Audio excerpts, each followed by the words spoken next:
AIKMS ఆధ్వర్యంలో ఘనంగా నిర్వహించిన ఆదివాసీ దినోత్సవం ఏజెన్సీ ఆదివాసీ ప్రాంతంలో కార్పొరేట్ పెట్టుబడిదారుల పెత్తనాన్ని నియంత్రించి 5వ షెడ్యూల్ ప్రాంతంలో ఆదివాసీ గిరిజన చట్టాలను పటిష్టంగా అమలు చేసి ఏజెన్సీలో ఉద్యోగ నియామకాల చట్టం తీసుకురావాలని ఆదివాసీ గిరిజన ప్రజలకు సాగు చేసుకుంటున్న పోడు భూములకు పట్టాలు ఇవ్వాలని అఖిల భారత రైతు కూలీ సంఘం రాష్ట్ర ఉపాధ్యక్షులు ధర్మల సురేష్ డిమాండ్ చేశారు. శనివారం మండల కేంద్రంలోని ప్రపంచ ఆదివాసీ దినోత్సవం అఖిల భారత రైతు కూలీ సంఘం ఆధ్వర్యంలో ఘనంగా సభ ప్రదర్శన నిర్వహించారు. ముందుగా ప్రభుత్వ ఆసుపత్రి ఎదురుగా ప్రధాన రహదారి పక్కన సభ అఖిల భారత రైతు కూలీ సంఘం ఏఐకేఎంఎస్ జిల్లా నాయకులు కారం రాఘవ అధ్యక్షతన జరిగిన సభలో ఏఐకేఎంఎస్ రాష్ట్ర ఉపాధ్యక్షులు డి సురేష్ మాట్లాడుతూ ఆదివాసీ దినోత్సవం అంటే పొగడ్తలు సన్మానాలు చేయడం కాదని ఆదివాసుల జీవన పరిస్థితులను మెరుగుపరిచే విధంగా కార్యక్రమాలు ఉండాలని వారు అన్నారు.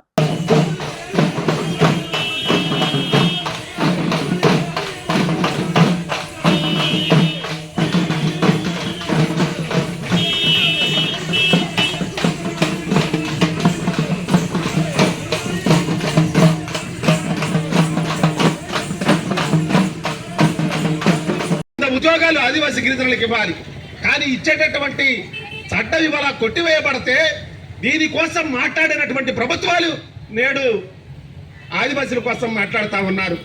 మరో పక్కన ఆదివాసీలంతా పోలవరం నిర్వసిత గ్రామాల నుంచి బయటకు వచ్చిన తర్వాత వాళ్ళ పొలాలు ఇవాళ సాగు చేసుకోవడానికి 15 సంవత్సరాల క్రితం నుంచి సాగు చేసుకోవడానికి అవకాశం లేకుండా ఉంటే ఎక్కడ గొడవలు ఉన్నటువంటి భూములు ఇచ్చి నేడు వాళ్ళని అటు భూమి లేకుండా వాళ్ళు బ్రతకడానికి జీవనోపాధి లేకుండా చేస్తున్నప్పటికీ కూడా అక్కడ కఠినంగా వ్యవహరించాల్సినటువంటి ప్రభుత్వం ఇవాళ మాట్లాడట్లేదు. ఇంత దారుణమైనటువంటి పరిస్థితులు ఆదివాసీలు ఎదుర్కొంటా ఉంటే ఆదివాసీల యొక్క హక్కులు నేడు ఇవాళ హరించబడతా ఉంటే ఇవాళ ప్రభుత్వాలు పట్టించుకోవట్లేదు. కేవలం ప్రభుత్వాలు పట్టించుకోవట్లేదంటే మనం చూస్తూ ఊరుకుంటే పట్టించుకోరు. వీటికన్నిటికీ మనం పోరాటాలు చేయాల్సిందే. మన పోరాట సంఘాల ద్వారా మనం పోరాటం చేసి ఉద్యమాల్లోకి వచ్చి ప్రభుత్వాల్ని మనం ఎప్పుడైతే ప్రశ్నిస్తామో అప్పుడు మన కోసం మాట్లాడతారు.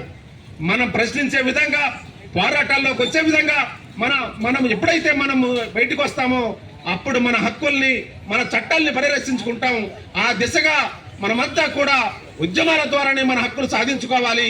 ఆ దిశగా మీరందరూ కూడా ఈ హక్కులు ఈ రోజు ఆదివాసీ దినోత్సవం సందర్భంగా మన యొక్క పోరాటాలకి బదులు పెట్టినప్పుడే, మన యొక్క హక్కుల్ని పరిరక్షణ కోసం ఉద్యమం స్టార్ట్ చేసినప్పుడే మనం సాధించుకోగలుగుతాం. ఆ దిశగా మీరంతా కూడా ఈ ఉద్యమాల్లోకి రావాలని కోరుతూ ఈ అవకాశం ఇచ్చిన మీకు అందరికీ అలాగే అధ్యక్ష వర్గానికి కూడా ధన్యవాదాలు తెలియజేస్తున్నాను.